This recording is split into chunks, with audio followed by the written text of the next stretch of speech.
साहिब बंदगी। तो सबसे पहले परमात्मा के नाम पे जयकारा लगाएंगे। बोलिए परमपिता परमात्मा की जय हो। सदगुरुवंती छोड़ कबीर साहिब की जय हो। युवराज साहिब की जय हो। मदनपति साहिब की जय हो। सभी संतों की जय हो। सभी भक्तों की जय हो। आज के आनंद की जय हो। सकल हंस को बंदगी साहेब बंदगी। तो आज कालवासिया गांव में मूल ज्ञान का प्रचार हो रहा है। बहुत बड़े भाग होते हैं उन जीवों के जो मूल ज्ञान को सुनते हैं और उससे भी ज्यादा बड़े भाग होते हैं उन जीवों के जो मूल ज्ञान को समझते हैं। क्योंकि सुनते तो बहुत है, कम से कम 200, 250, 300 बंदे हैं, सब सुन रहे हैं, लेकिन ये जो सत्संग होगा ये सबकी समझ में नहीं आता, क्योंकि ये समझने वाली चीजें हैं, ये केवल सुनने वाली नहीं है। सुनता तो पूरा देश है, लेकिन समझ बहुत कम लोग पाते हैं। तो ये पवित्र ज्ञान और मूल ज्ञान में क्या फर्क है, आप इसको जब समझ जाएंगे तब आपको ये सत्संग समझ में आने लग जाएगा। पवित्र होता है जितने भी धर्मों में, जितने भी धर्म में, कि कोई भी धर्म हो, उसमें जो कहानियां हैं, किस्से हैं, जो उसमें राजाओं महाराजाओं के बारे में बताया गया, वो राजा ऐसे था वैसे था, ये सारा पवित्र ज्ञान कहलाता है। देवी देवताओं की जो कहानियां हैं वेदों पुराणों में, ये सब पवित्र ज्ञान कहलाता है। जितने भी कोई भी ग्रंथ है उसमें जितने भी 52 अक्षरों की महिमा है वो सब पवित्र ज्ञान कहलाता है। और मूल ज्ञान क्या होता है? मूल ज्ञान होता है आत्मज्ञान। मूल ज्ञान में 52 अक्षरों का खेल नहीं होता है, 52 से न्यारा होता है वो मूल ज्ञान, और उसमें केवल आत्मा का जिक्र होता है। जैसे गुरु ग्रंथ साहब कहता है कि आत्म देव पूजिए गुर के पाए सुहाए, कि अगर भाई तुम सच में परमात्मा को पाना चाहते हो तो तुम्हें पहले आत्मा की खोज करनी पड़ेगी। आत्म देव पूजिए, क्योंकि इस दुनिया में एक ही देव है जो पूजा के लायक है, और वो है आत्मदेव। आत्मदेव के अलावा किसी भी देव की पूजा नहीं करनी है। कारण क्या है, क्यों नहीं करनी है? क्योंकि केवल एक आत्मा ही ऐसी चीज है जिसका कभी नाश नहीं होता। आत्मा को छोड़ के कुछ भी है उसका एक दिन नाश हो जाएगा, और जिसका नाश हो जाए वो पूजा के योग्य नहीं होता। इसीलिए कबीर साहब ने कहा कि आत्म ज्ञान बिना नर भटके, कभी मथुरा कभी काशी, और जल में मीन प्यासी, मोहे देखत आवे हासी। कि हम भगवान को, परमात्मा को पाने के लिए कहां भाग रहे हैं? हम मंदिरों में भाग रहे हैं, हम मस्जिदों में भाग रहे हैं, हम गुरुद्वारों में भाग रहे हैं, हम चर्चों में भाग रहे हैं, लेकिन क्या वो वहां पे रहता है? क्या हम मंदिर में जाके भगवान को पा सकते हैं? वहां तो भगवान की फोटो लगी है, केवल कोई मूर्ति लगी है वहां पे। तो भगवान को पाना का मतलब ये तो नहीं कि मूर्ति को देखना। जैसे आपके पिताजी हैं, वो चले गए अमेरिका और आपके घर पे लगी है उनकी फोटो। अब कोई आता है आपके घर पे कि आपके पिताजी से मिलना है, तो आप क्या उनकी फोटो दिखा देते हो कि लो बात कर लो पिताजी से? फोटो अलग चीज है और पिताजी का होना ना होना अलग चीज है।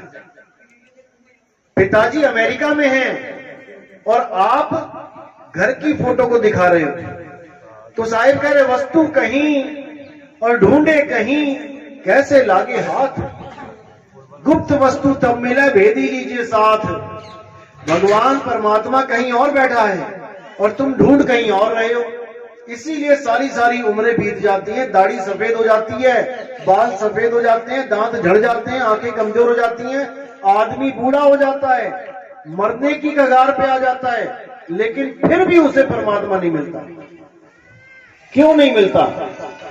क्या उसने ढूंढा नहीं किया? क्या उसने भगवान को प्रेम नहीं किया? क्या उसने कोई नाम नहीं जपा आज तक?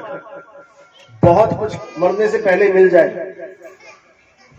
क्यों नहीं मिल पा रहा है? क्योंकि कोशिश तो करी, मेहनत तो पूरी करी, लेकिन तरीका गलत था।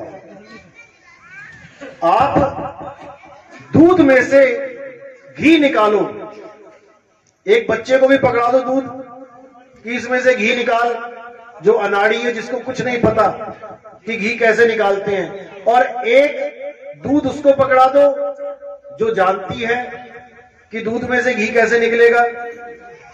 जो जानती है वो 2-3-4 दिनों में घी निकाल के साइड में रख देगी, और जो बच्चा नहीं जानता है सारी उम्र उस दूध को लेके बैठा रहेगा। वो जानता ही नहीं, करे तो करे क्या, क्योंकि उसे कोई गुरु नहीं मिला। उसे कोई गुरु नहीं मिला जो दूध में से दही और दही में से मक्खन और मक्खन में से घी निकालना सिखा दे। इसीलिए वो सारी उम्र बैठा रहा और उसे कुछ नहीं मिला। तो साहिब कहते हैं अगर तुम सच में परमात्मा को पाना चाहते हो तो तुम उस जगह ढूंढो उसे जहां पे उसका जहां वो विराजमान है, जहां पे उसका वास है। कहां रहता है परमात्मा, हमें पहले ये ढूंढना पड़ेगा। तो कहां रहता है परमात्मा, केवल एक जगह रहता है वो, और जिस जगह वो रहता है वो जगह है अविनाशी। उस जगह को कोई तोड़ नहीं सकता। अगर वो मंदिर में रहता होता तो कोई मंदिर को हिला नहीं सकता था, कोई मस्जिद को तोड़ नहीं सकता था, कोई गुरुद्वारों की ईंट नहीं हिला सकता था। जैसे आप गांव के प्रधान हो तो उस प्रधान के घर को कौन हिलाएगा, कौन उससे पंगा लेगा। आप प्रधानमंत्री हो तो उसके घर पे कौन पत्थर फेंकेगा। तो परमात्मा कहां रहता है, उस जगह जहां पे जिस जगह का कभी नाश नहीं होता है। वो जगह कौन सी है, वो है तुम्हारी आत्मा। तुम्हारी आत्मा ही वो जगह है जिसमें परमात्मा रहता है, यानी दूध ही वो जगह है जहां पे घी रहता है।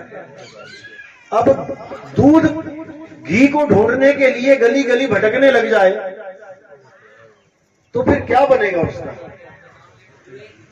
दूध में ही घी है और घी को ढूंढने के लिए गली गली भटक रहा है दूध, कुछ नहीं बनने वाला। तो साहिब कह रहे हैं आत्म में परमात्म दर्शे। अगर तुम्हें परमात्मा चाहिए तो तुम्हें पहले आत्म ज्ञानी गुरु चाहिए जो तुम्हें तुम्हारी आत्मा का ज्ञान करवा दे। मंत्र देने वाले गुरु नहीं चाहिए कि मैं जी गुरु मंत्र ले आया तुम भी ले लो। साहिब कहते तंत्र मंत्र सब झूठ है, इनमें ना उलझे कोई, और सार शब्द जाने बिना कागा हंस ना हो। ये जितने मंत्र देते हैं, किसी ने ओम मंत्र दे दिया, किसी ने सोहंग मंत्र दे दिया, किसी ने सतपुरुष अकाल मूर्त शब्द स्वरूपी राम दे दिया, किसी ने ज्योत निरंजन ओंकार आरंकार सोहंग सतनाम दे दिया, किसी ने फलाना नाम दे दिया, किसी ने ढिमकाना दे दिया। इन्हीं नामों में उलझ पुलझ के मर जाता है ये जीव, लेकिन उसे परमात्मा नहीं मिलता।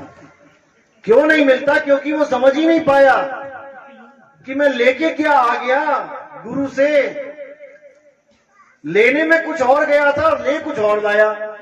कैसे, जैसे आप बाजार से आलू लेने जाओ, अब आलू वाला आपको आलू तो ना तोले और आपके कान में बोल दे कि बेटा घर जाके आलू आलू जपना। 10 साल जपते रहना, सब्जी बनने वाली नहीं है, क्योंकि तुम वस्तु की जगह वस्तु का नाम ले आए, यानी 52 अक्षर ले आए। 52 अक्षर क्या, ये का खा गा घा पा फा बा रा मा, ये अक्षर उठा के ले आए तुम। अगर ये काखा गागा ABCD ना होती तो कौन सा नाम जपते भाई। बच्चों को पढ़ाया जाता ना बचपन में इस क्लास में, का खा गा घा, ये पूरा कैलेंडर काखा गा वाला पूरा कैलेंडर फाड़ दो, खत्म करो इसको। अगर ये ना होता, क्योंकि एक समय ऐसा था जब ये आदमी पढ़ना लिखना भी नहीं जानता था, ये बोलना भी नहीं, जानवरों की तरह रहता था आदमी, जानवरों का शिकार करता था, फल फूल पौधे खाता था। धीरे धीरे दिमाग विकसित हुआ, धीरे धीरे इसने आग की खोज करी, अक्षरों की खोज करी, धीरे धीरे 52 अक्षरों को खोज के ग्रंथ बना डाले। उसके बाद उन्हीं 52 अक्षरों में से भगवानों के नाम रख लिए, जैसे राम। अब राम अक्षर कहां से आया, या रा ला वा शाह, इस वाली लाइन में से रा उठा लिया, आ का डंडा लगा दिया, और मां कहां से आया? पा फा बा भा मां, वहां से मां उठा लिया। यानी 52 अक्षरों में से ही 2 अक्षर उठा लिए, रा और मां। अब लगा जपने राम राम राम राम राम राम राम। अब वाणी क्या कह रही है? राम राम करता जग फिरे, राम न पाया जाए। क्यों? क्योंकि वो राम को जप रहा है, राम को जान नहीं रहा। जैसे ये पानी है, अगर इंसान ना होता इस दुनिया में तो इसको पानी कहने वाला कोई ना होता। आज केवल इंसान के सिवा इसका नाम पानी किसी जानवर ने नहीं रखा। गाय भैंस पानी पीने जाती है, कभी सोचा है वो कहती हो कि मुझे पानी दो? वो जानती है कि इसका नाम पानी है? क्या कुत्ता बिल्ली जानता है इसका नाम पानी रख दिया तुमने? क्या चिड़िया जानती है कि इसका नाम पानी है? केवल इंसान जानता है कि इसका नाम पानी है। वो भी कहां तक जानता है? हिंदुस्तान तक। अमेरिका में जाके, चाइना में जाके पानी पानी करते रहोगे, प्यासे मर जाओगे। वहां पे पानी को कुछ और कहते हैं, वाटर कहते हैं। तो हम पकड़ के बैठ गए हैं पानी के नाम को, और प्यास किससे बुझेगी? पानी से। अगर ये पानी का नाम जाने बिना गाय की प्यास बुझा सकता है, चींटी की प्यास बुझा सकता है, कुत्ते बिल्ली हाथी घोड़े की प्यास ये पानी बुझा सकता है, बिना ये जाने कि इसका नाम पानी है, तो आदमी की क्यों नहीं बुझा सकता? इसको जपने की जरूरत क्या है? कुत्ते को प्यास लगती है, भागा जाता है तालाब के पास, बिना नाम जपे, और उसको पानी मिल जाता है, पी लेता है। चिड़िया उड़ती उड़ती देखती है, सोचती है पानी का तालाब कहां था, और प्यास लगती है, वहीं मुड़ जाती है, बिना ये जाने कि इसका नाम पानी है, बिना जपे। लेकिन आदमी क्या कर रहा है? परमात्मा को पाने की जगह परमात्मा का नाम जप रहा है। जो ज्यादा चालाकी थी ना इस आदमी की, वो चालाकी ही इसकी जान की दुश्मन बन बैठी है। उसने इतने सारे नाम रख लिए भगवानों के, अब उसी नामों में उलझ गया मकड़ी की तरह। मकड़ी खुद ही जाल बनाती है और खुद ही उलझ के उसमें एक दिन मर जाती है। तो साहिब कह रहे हैं वस्तु के नाम के चक्कर में मत पड़ना। परमात्मा के लाखों करोड़ों नाम है, हर देश में अलग नाम है, हर जात में अलग नाम है, हर पंथ में अलग नाम है। नाम चक्कर में मत पड़ना। अगर कोई गुरु तुम्हें नाम जपने के लिए देता है तो याद रखना, उसने तुम्हें पानी पिलाने की जगह पानी का नाम दे दिया जपने के लिए। अब घर जाके रटते रहो तोते की तरह। जैसे एक तोता होता है पूरी उम्र राम राम राम राम जपता रहे, उसे राम मिलने वाला नहीं, वरना तोते की मुक्ति हो जाए। इंसानी चोले को क्यों महान बताया गया है? तोता भी तो राम राम जप सकता है। अगर तुम जप के पार हो सकते हो तो तोता भी जप के पार हो सकता है। फिर इंसानी चोला क्यों कहते हैं कि 84 लाख जन्मों के बाद एक बार इंसानी चोला मिलाए, अगर इसमें नाम नहीं जपा तो मारे जाओगे। 184 जून सबाई मानस को प्रभु वड्याई, इस पौड़ी ते जो नर चुके आए जाए दुख पाए। कैसे बचा जा सकता है? नाम जप के। तो तोता भी जप सकता है। फिर तो परमात्मा से अरदास करो, हे परमात्मा इंसान के बाद तोते का जन्म दे देना, तेरा नाम जपता रहूंगा मैं। ऐसा नहीं हो सकता, क्योंकि जब तक वस्तु नहीं मिली गला गीला होने वाला नहीं है। वस्तु कहीं और ढूंढे कहीं, कैसे लागे हाथ। वस्तु पड़ी है जमीन के नीचे 100 फुट पानी, और तुम ऊपर बैठ के आंख बंद करके कर रहे हो पानी पानी पानी पानी। क्या वो पानी ऊपर आ जाएगा? कभी नहीं आएगा। उस पानी को पाने का तरीका होता है, गुरु तरीका बताता है। तुम गड्ढा खोदना शुरू करो और 100 फुट के बाद देखो तुम्हें नीचे से जो चीज मिलने वाली है उसको पानी कहते हैं। एक बार भी नाम नहीं जपना पड़ेगा आपको। कुआं खोदते हुए क्या पानी पानी का नाम जपना पड़ता है क्या? जब ट्यूबवेल बोरिंग करते हो तो क्या करते हो? मंत्र जपते हो क्या? पानी पानी पानी पानी। अरे तुम करो तो सही जो बताया गया है। नीचे से खुद फुवारा निकलेगा पानी का, तब तुम्हें समझ में आएगा कि क्या बोलते थे संत। साहिब कहते नाम है जप में, नाम है तप में, ना एकांत निवास में। अरे मोह को कहां ढूंढे रे बंदे, मैं तो तेरे पास में। कहां जप जप के चक्कर में पड़ गया। ये अक्षर ना होए तो किसी भगवान का नाम नहीं ले सकते आप, किसी जात का नाम नहीं ले सकते। मैं राजपूत, मैं पंडित हूं। राजपूत का रा कहां से आया? पंडित का पा कहां से आया? बाणिये का बा कहां से आया? इन्हीं 52 अक्षरों में से आए हैं। ये 52 अक्षर खत्म कर दो, सबकी जात पात खत्म हो जाएगी। कभी किसी कुत्ते को देखा, ये ब्राह्मण कुत्ता है, ये क्षत्रिय कुत्ता है, ये ऊंची जात का कुत्ता है, ये नीची जात का कुत्ता है। ये जात पात ये सब 52 अक्षरों का खेल है। 52 अक्षर खत्म कर दो, हिंदू का हा नहीं रहेगा, मुसलमान का मां नहीं रहेगा, सिख का सा नहीं रहेगा, ईसाई का ई नहीं रहेगा, सब खत्म। अब हो जाएंगे सब एक। जैसे इस पानी को बिना झगड़ा किए सब पी लेते हैं सुबह से शाम तक। कोई लड़ता है कि मेरा पानी बड़ा है, मेरा जल बड़ा है, मेरा वाटर बड़ा है, मेरे पानी से ही गला गीला होगा, तेरे वाटर से नहीं होगा? कोई नहीं लड़ता। क्यों? क्योंकि सबको पता है कि इसके नाम में कुछ नहीं रखा है, इसको पीने से गला गीला होगा। क्योंकि सब जानते हैं कि ये पानी है, इसका स्वरूप जानते हैं। लेकिन परमात्मा को कोई जानता नहीं है, केवल झगड़ा कर रहे हैं उसके नाम पर। अल्लाह बड़ा है, वाहेगुरु बड़ा है, गॉड बड़ा है। भैया देखा है कभी? कितना बड़ा है, कितने फुट का है, कितने इंच का है? कभी नापा है उसे? बड़ा कैसे हो गया? केवल नामों की लड़ाई है यहाँ पे, 52 अक्षरों की लड़ाई है।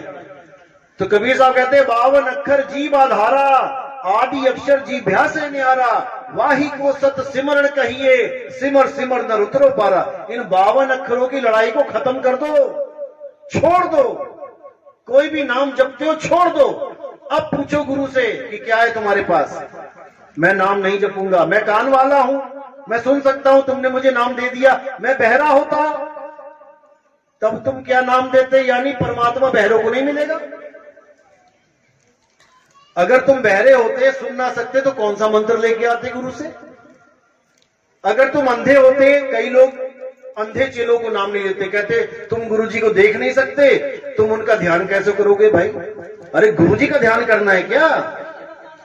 मैं पानी लेने गया था कि मुझे पानी मिल जाए दुकान पे, और दुकानदार कह रहे तुम अंधे हो, तुम्हें पानी नहीं मिल सकता। अरे भाई मेरी आंखों से और इसका क्या लेना देना? मेरे मुंह में पानी डालो, मैं पानी लेने आया हूं, मैं तुम्हें देख के क्या करूंगा? क्योंकि सब भगवान बनना चाहते हैं, सब गुरु परमात्मा बनना चाहते हैं कि मेरी शक्ल का ध्यान करो। मैं लेने आऊंगा तुम्हें लास्ट में, अंत समय में। उनसे जाके एड्रेस पूछ लेना अपना कि बाबा जी मैं आया हूं, मुझे एड्रेस बताओ मेरा कहां से हुए। तुम मुझे अंत समय में लेने आओगे, तुम्हें पता तो हो कि एड्रेस कहां पे है।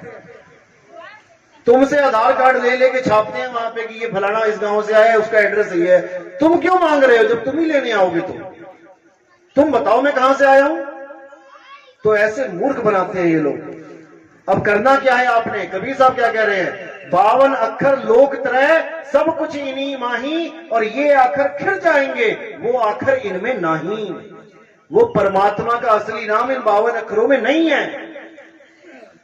जो नर पड़े 52 के चेहरा, सो नर जानो काल के चेहरा। एक बाबा जी ने काल बना दिया सीमेंट का बड़ा सा, उसमें सरिये सी वो लगा दी, जंजीरें, कि हमने काल को पकड़ लिया। अरे भाई काल को समझते हो? काल क्या चीज है? मृत्यु का नाम है काल। जो कहते हैं रावण का काल कौन था? राम था। कंस का काल कौन था? कृष्ण था। तुम काल को कैसे पकड़ सकते हो? तो साहिब कह रहे हैं आखिर वो काल के दूत कौन है? जो नर पड़े 52 के फेरा, सो नर जानो काल के चेहरा। जो भी गुरु तुम्हें 52 अक्षरी नाम देके ये कह दे बेटा अंत समय तक जपते रहना, जपते रहना, जपते रहना, वही काल का दूत है। जब 52 का टूटे डोरा, सहजे छूटे काल झकोरा। फिर नहीं आए फिर नहीं जाए, उस सार शब्द में रहे समाये। उसके बाद सार शब्द में तुम्हारा वास होगा, तुम सदा सदा के लिए इस जन्म मरण से न्यारे हो जाओगे। तो बचने का एक ही रास्ता है, मनुष्य चोले में बच सकते हो, सार साधना करके बच सकते हो। उसके लिए क्या करना पड़ेगा? पहले इन 52 अक्षरों को जान की तरह कि ये 52 अक्षर क्या हैं। यही काल का जाल है। जब से इंसान ने ये मंत्र जंत्र जपने शुरू किए, तब से ये परमात्मा से दूर है। इसलिए साहब ने बिल्कुल साफ बोल दिया कि तंत्र मंत्र सब झूठ है, छोड़ दो इनको। अब करना क्या है? पानी पानी जप के छोड़ के पानी को ढूंढना है। पानी कहां है? मोको कहां ढूंढे रे बंदे, मैं तो तेरे पास में। अब तुम्हें अपनी आत्मा का ज्ञान चाहिए कि मेरी आत्मा क्या है, और जो गुरु आत्मज्ञानी होगा वो तुम्हें आत्मा करा देगा। कि बेटा ये है आत्मा, यहां पे है आत्मा, तो अपनी आत्मा का सिमरण कर। और जैसे ही आप धीरे धीरे धीरे धीरे आत्मा को जानने लग जाओगे, आप शरीरों से न्यारे होने लग जाओगे। आपको समझ में आने लग जाएगा कि मैं शरीर नहीं हूं, मैं लड़का नहीं हूं, मैं लड़की नहीं हूं। लड़का और लड़की तो केवल मुझे एक शरीर मिला हुआ है इस जन्म में। जैसे अभी आपको कोई कहे तुम हाथी हो क्या, तुम कहोगे पागल है क्या, मैं तो इंसान हूं, हाथी थोड़ी नहीं है। लेकिन जब तुम हाथी थे, 184 में थे, तब तुम अपने आप को हाथी भी समझ रहे थे। जब तुम कुत्ता बन के आए, बिल्ली बन के आए, तुम अपने आप को बिल्ली समझते रहे, तभी तो चूहे खाए तुमने, 900 चूहे। बिल्ली बन के चूहे ही खाओगे, और खाए सबने। ऐसा कोई नहीं कह सकता कि मैंने नहीं खाए, जैसे आज तुम रोटी खाते हो। इंसान को रोटी दी गई है खाने के लिए, बिल्ली को क्या दी गई है, वो क्या रोटियां बनाएगी, चूहे ही खाएगी। तो हमने तुमने चूहे ही खाए बिल्ली बन के। लेकिन उस वक्त मैं ये समझ रहा था, उस वक्त आप समझ रहे थे कि मैं एक बिल्ली हूं। आज आप अपने आप को बिल्ली नहीं कहोगे। क्यों? क्योंकि आपने चोला बदल लिया, बिल्ली का चोला साइड कर दिया, अब आपको मिल गया इंसान का चोला। अब आप समझ रहे हो मैं लड़का हूं, मैं लड़की हूं। ये भी तुम्हारी गलतफहमी है। तुम लड़का और लड़की कितने समय के लिए हो? जितने समय के लिए चूहा बिल्ली हाथी घोड़े थे। जैसे ही ये चोला निकल गया हाथ से, तुम्हें इस शरीर से बाहर निकाल दिया जाएगा। कहां से निकलोगे इस शरीर से बाहर? इस पंडाल में से निकलने का रास्ता पता है ना सबको। अभी सत्संग खत्म हो तो किधर जाओगे? इधर जाओगे? इधर तो कोई नहीं जाएगा, इधर दीवार है। कहां से आए थे? उधर से आए थे, उधर ही जाएंगे सारे। तो इस शरीर में कहां से आए थे और कहां से जाओगे? कभी विचार किया? इस शरीर को जब छोड़ के जाओगे, आपने देखा कई लोग मर जाते हैं, तो कहां जाते हैं वो, कहां से निकलते हैं? वाणी क्या कह रही है? 9 द्वार से जीव जब जाता, 184 में भरमाता। 9 दरवाजे कौन से? 2 कान के छेद, 1 2 3 4 5 6 7 और लैट्रिन बाथरूम 2 9। यही 9 दरवाजे हैं। देखना हॉस्पिटलों में जाके, या कोई मरता है, किसी की लैट्रिन निकल जाती है मरते मरते की, किसी का पेशाब निकल जाता है, किसी के मुंह से जीभ निकल आएगी इतनी लंबी सी, किसी के प्राण नाक में से खून निकल आएगा, किसी की आंखें बाहर आ जाएंगी मोटी मोटी सी, किसी के कान में से ब्लड आ जाएगा। ये 9 दरवाजों में से निकाला जाएगा तुम्हें, और किसी को नहीं बख्शा जाएगा। चाहे वो हिंदू है, मुसलमान है, सिख है, ईसाई है, कोई फर्क नहीं पड़ता। अब तुम आए किस दरवाजे से थे? इस शरीर में घुसे कहां से हो तुम? क्योंकि तुम आत्मदेव हो, तुम कोई शरीर नहीं हो। शरीर तो तुम छोड़ जाओगे ऐसे ही।